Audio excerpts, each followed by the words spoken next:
Alright, so just wanted to give you an update on the kitchenette. I'm working on the countertops this morning. I've got my first section of plywood installed, and I've just cut out the hole for my sink. You can see the support bracket inside the back of the cabinet there that I had to cut. That's the top shelf. There was a top, on the cabinet obviously, which cut out as well here. A top like this one that has all the junk sitting on it. But what I did is measured the cutout for the sink. You can see it's got those channels on the side. Those are for clips which hold the sink down onto the countertop. I'm not sure if I'll use that or if I may just use some silicone to set it down, depending upon what what it's like once the tile's on top here. But anyway, what you do is you measure back, lay your sink on here upside down, trace around the outside of it, and then you have to measure back. In my case, it was 3/8 of an inch from the edge of the sink to the edge of that channel. So I measured back from my trace line 3/8 of an inch, and that's where I made my cutout. And so you can see it drops right in there. So that's a nice tight fit for the sink. Obviously it's going to have tile on top of that plywood, so it'll be up another 1/4 of an inch up in the air, but I'm happy with that. This is the the faucet that goes on there. Sorry about that. But anyway, that's my faucet, and it's 4-inch center set, so it'll sit back here. I had to make sure I was far enough away from the wall and away from the back support that I could still connect my fittings. And what I'll do when I'm ready to connect this is I'll take the sink out and I'll put the faucet on and make the fitting connections up under here before I put the sink into the countertop. It's a lot easier to do that. You get it nice and snug, just drop it into the countertop, and then make the water connections over here. So what I'm going to do today is finish the rest of the plywood tops for these other two countertops. I may, well, I know I'm definitely going to have to do this. I'm going to run an outlet, power outlet, up onto the back wall here. And one of my subscribers wanted to make sure that I was going to use a GFCI outlet, which is this right here. And for those of you international subscribers of mine, GFCI is Ground Fault Circuit Interrupter, is what that stands for. And in layman's terms, if it gets water splashed on it, it cuts the power off immediately to the outlet. So in the States, anytime you've got a power outlet within, I think it's within 6 feet of a water source, you have to have a GFCI in there. So the way these things work is you only have one GFCI per circuit, and since I'm gonna tie in down here, to my power, and what I'll do is I'll come up and cut this drywall out here because it's going to be behind my backsplash, and then I'll have to drill through the studs and fish my wire through there to make it as close to code as I can get it. So that's at least my wire will be tied down. And so I'll go ahead and do that, and then I think what I'll do is I'll put my countertops plywood on first, and then I'll measure up from the countertop. I think it's I believe it's 12 inches is code. I'll check the ones downstairs, but I think it's 12 inches above the countertop is where the outlet's supposed to go. And oh, another couple of things I've bought for here. You can see this light fixture back there, up there on the ceiling. That's the only light in this area. So what I bought is another track light, like the ones in the train room here. I bought an 8-footer, which is what those are, plus another 42-inch track, and that'll get me, I guess that's what, 11.5 feet from there. So from the light fixture to this wall is 13. So I'll have a track light up along the ceiling here, the whole way back, and I've got, let's see, 3 plus 4. I think I've got 7 fixtures, which I purchased. I'm probably not going to need 7. 3 came with the short track, and I bought 4 you know, just like I have in here for the 8-foot section. So if I don't need them all, I may just return them, or I may save them until I see how the lighting in here turns out with the layout, and I may use them here down along the ends. But so this is what I'm working on today. I'll go ahead and give updates here as I get pieces cut and fit. But that's it. I know a lot of you have expressed concern that I'm showing a lot of stuff besides model railroading. As I've said, unfortunately for me, this is all part of the same project. So I'm going to get this in. I don't know, let's see. We had talked about, I think before, I've got a refrigerator down in here, so that's good. I was going to try and fit my microwave under there as well. I've got a little microwave here in the train room. I think what we're going to do is just set it up on the countertop here. So that's part of the reason for running the outlet. Plus, you know, if I want to have a coffee pot or whatever else up here, I'm going to need an outlet. So I'm going to cut the rest of the countertops first and get that done and get those put in, and then I'm going to run that outlet. And as I said, I'll give updates. So stay tuned. All right. So there's section 2 of the countertop. And you can see there's a gap in here, but you know, that's okay. I just wanted it to not be too big because I need it to line up exactly with my edge of my counter or my cabinet here. And in the front, I'm going to tile straight out to the edge, and then use that same trim that I did around that backsplash, that gray trim around the front here.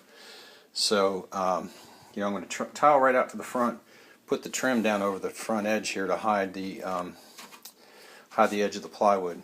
I had thought about tiling down on front of there, but you know, that can get kind of messy. Mastic would run out and everything. So that's what I'm going to do. I've got this one set in. So how I attach these things is I get my front lined up, and then I put a couple of clamps on here just to hold it in place. I run 4 screws across the back. Actually, 2 in each corner, 1 in the middle. So that's 5, and then I've got some shorter ones that I run down through the front here into the face frame. So I'm going to do that. And there's countertop 2 in place. So I'm going to go ahead and measure this last piece over here and see what my dimensions of this one are. It looks like 27. If I cut that right on the line on the 27, it should be good. And looks like 18 1/4 is probably going to be good. You know, I can leave it off of the back wall just a hair, but this is under 18 1/4 over here in the corner. So I'll probably just make it 18, and then you know, obviously I can take up the spot in the back. I could do 18 over to 18 1/4, I guess. It's a problem when you get walls that aren't square. So 27, 18, 18 1/4. So we'll cut that one on an angle. Alright, and countertop section 3 is in place. I have never seen this before in plywood. There's an extra ply, almost ply and a half at one end of this thing compared to the other, which is kind of strange. But anyway, luckily I'll be able to take that up with the mastic that I put the tile down with. I'll start over here on the high side, lay it in, and then I'll match it up from the low side here against the high side, so you won't tell that there's a difference there in height. But anyway, you know, I've never seen that before. Kind of strange, but you know, I guess anything's possible. So my next little project here is to construct some little tiny boxes out of 2x4. One for the top, one for the bottom down here, that will hold my panel, my decorative panel, that's going to cover up my plumbing. Obviously I need access to that, so what I've done is I've purchased 2 magnetic catches, which I'll mount on the top of the bottom 2x4 box and on the bottom of the top 2x4 box, and it will allow my panel to be held in place with magnets. I'll have a handle on it similar to the handles I'm going to put on the front of the cabinets here. So if I need to get in there quickly and shut that water off, all I got to do is pull that panel off, you know, and get in there and turn those off. So again, another one of my subscribers mentioned that, you know, I better have those shutoffs in a place where I can get to them quickly. And I had neglected to say in the other video that I was going to attach that panel with magnetic catches. So what I'll do is, I know I've left room for a 3/4 inch panel to attach in front of this piece of 2x4. So I'll go ahead and cut, you know, four pieces of 2x4 top and bottom here. I'm going to have to custom cut these things for the right size. So anyway, that's what I'm going to do now, and I will show you that when it's done. Alright, so here's the first box. It's obviously not set in there yet, but that's the theory. It sits back in there 3/4 of an inch from the front corner, which is the thickness of the face frames of the cabinets, which you can see right here. So my decorative panel will fit flush with the corner, and I'll build another one down there for the bottom. But there's my first one. That magnetic catch I was talking about will attach to the bottom here and be flush with the front edge, so that when the panel's in place, it'll fit right up against there.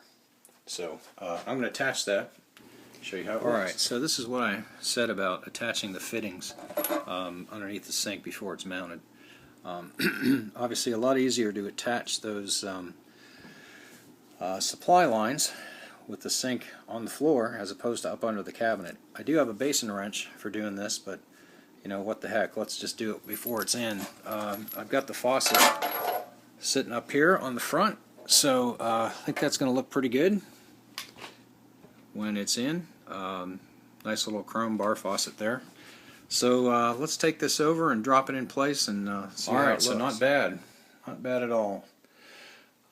You know, then there'll be plenty of room for me to get back under here and pull those supply lines over. Sure hope those are going to reach. Maybe I better double check that. Okay, so plenty of length on the supply lines. So I had measured that obviously before I bought those. Got the longest ones I could, 30 inches. They're also braided stainless steel, which you know, is just an extra measure of safety to help prevent leaks. You can obviously get the plastic ones, but as kind of secluded as that is, you know, I'd rather not have a problem. You can see up underneath the countertop here, obviously I'll have to take that shelf out to get my trap and everything in, but I'm going to go ahead and rough that in. It looks like I'm pretty close on the drain here in the wall. It may have to come down a bit, which will be fine. I've got plenty of drop from this here to the other end of the drain, so I'll be good. But anyway, it's coming along. What I'm going to do now is the piece of countertop that I cut out for the sink, I'm going to measure and cut a piece to fit in there, and then attach it, and I should be good to go. I've still got to do my bottom box down there, but anyway, this is the one that's fit in here, and I'll put some plywood on top of that and build the box for the bottom, and we'll be good to go. So I'll get that done and show you the results. So there's the countertop in that little section. So it's good to go. I'm going to measure down here.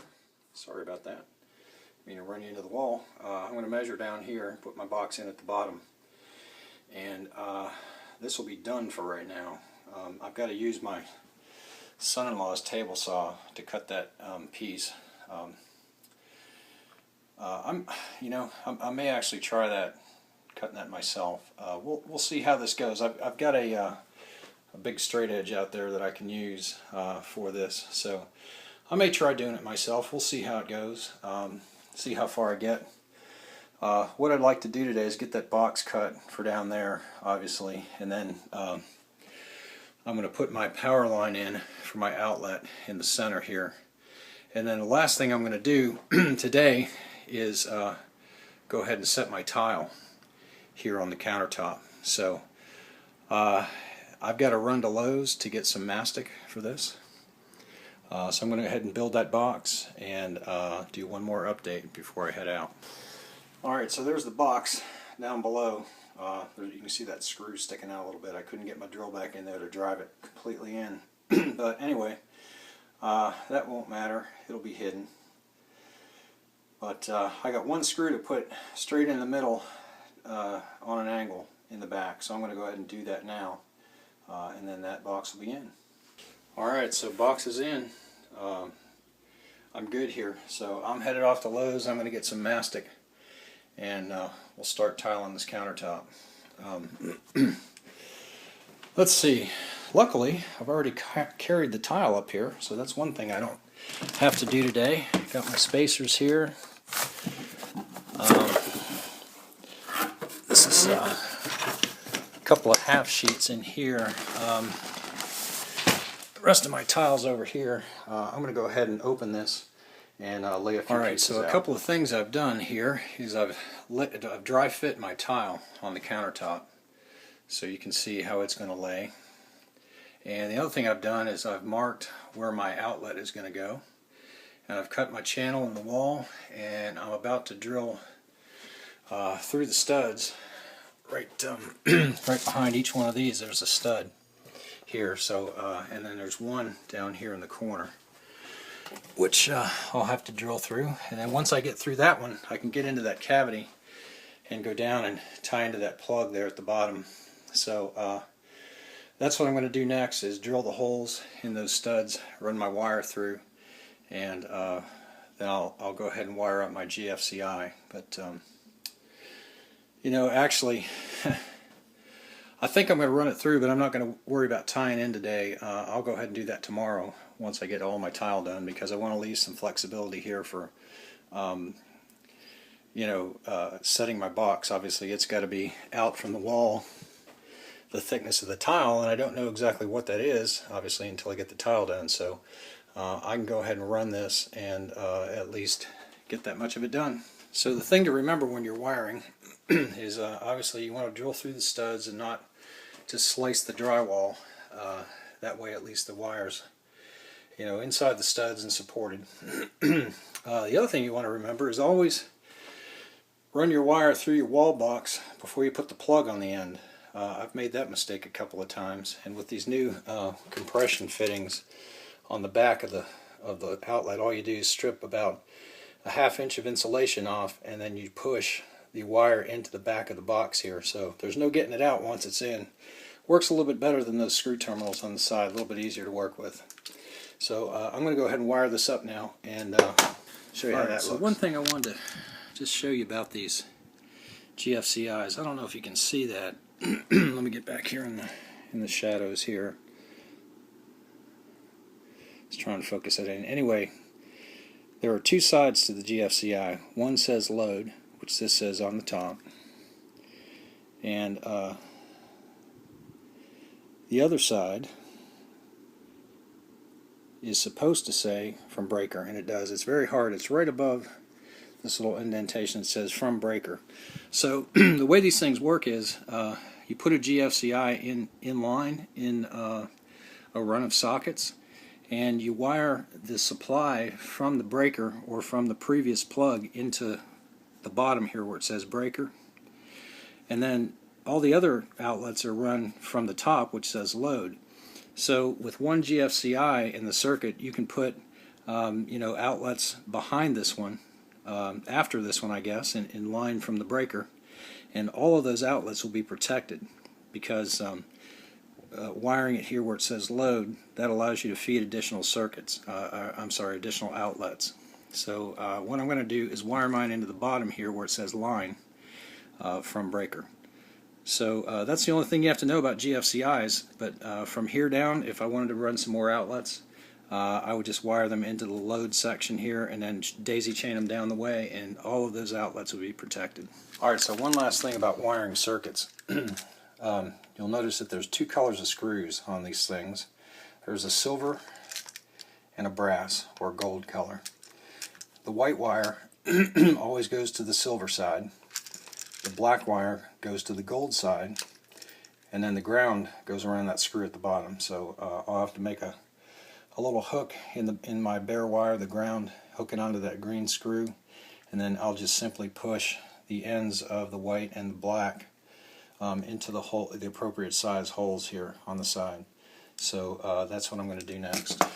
Alright, so this is the third type of outlet that you can have. In this case, you still stick the wires in the back, but as you tighten the screw up, it draws in a clamp on the inside of the connector there. Don't know if you can see that, but the clamp draws up against the wire. So anyway, I've got that in there, and I'm going to go ahead and put that in the box and pull this wire through and kind of temporarily get that all. Alright, so there's the box. It's just temporarily just stuck in the wall there, you know, until I get my tiling done, and I'll set it in. And this is one of those remodel boxes. I don't know if you've ever seen these before, but on the top there's a little tab here which slides behind the drywall, and when you turn the screw, that tab flips up and it clamps the box against the drywall in the back and against your drywall or tile or whatever you have in the front. So remodeling boxes, way to go on these things.